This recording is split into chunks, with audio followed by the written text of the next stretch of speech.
আমাদের সম্মুখে মূল্যবান বক্তব্য রাখবেন বাংলাদেশ মুক্তিযোদ্ধা সন্তান সংসদের মাননীয় চেয়ারম্যান জনাব সুলাইমান মিয়া ভাই।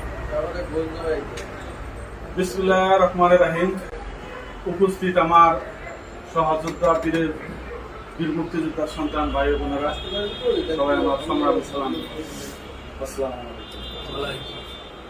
আজকে আমরা উপস্থিত হয়েছি সমগ্র বাংলাদেশে বীর মুক্তিযোদ্ধা সন্তানদের কিভাবে সুসংগঠিত করা যায় সেই পরিকল্পনা নিয়ে আজকে আমরা এখানে উপস্থিত হয়েছি। আমরা চাচ্ছি সমগ্র বাংলাদেশ থেকে 1 লক্ষ বীর মুক্তিযোদ্ধার সন্তান অন্তত পক্ষে ঢাকায় কিভাবে জমায়েত করা যায়, সেই লক্ষ্যে আমাদের কাজ করতে হবে ইনশাআল্লাহ।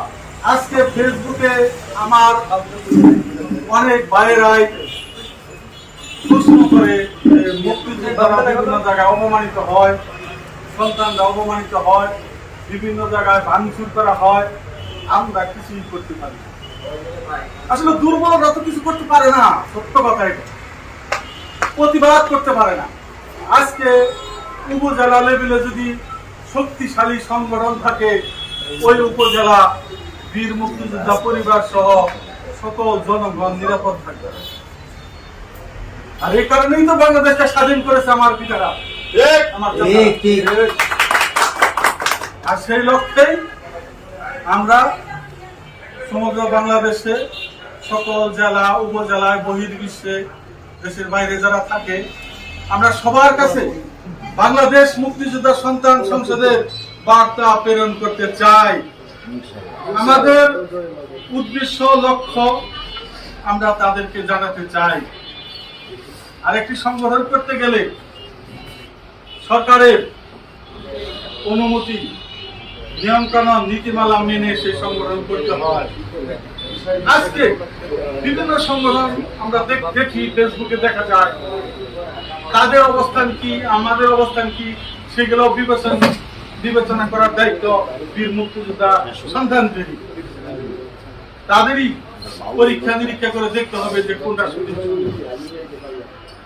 আমি আমার কেন্দ্রীয় কমিটির ভাইদেরকে অনুরোধ করবো, আপনারা আপনাদের অঞ্চলে এবং আমাদের যারা প্রত্যন্ত অঞ্চলে আছে তাদেরকে বার্তা পৌঁছাই দেন যে তুমি যেখানে আছো সেখানেই বীর মুক্তিযোদ্ধা সন্তানদের নিয়ে তুমি সুসংগঠিত হও।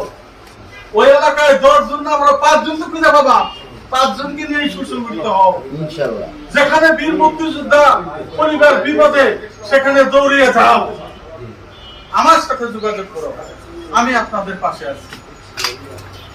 আমি আসলে একটা ছোট পরিসরে আমরা এই দেরি করবার সময় করছে, আমি বক্তব্য আর বেশি রাখতে চাই না, শুধু এই কথাই বলতে চাই, যে কোনো মূল্যে বীর মুক্তিযোদ্ধা সন্তানদের সুসংগঠিত হতেই হবে।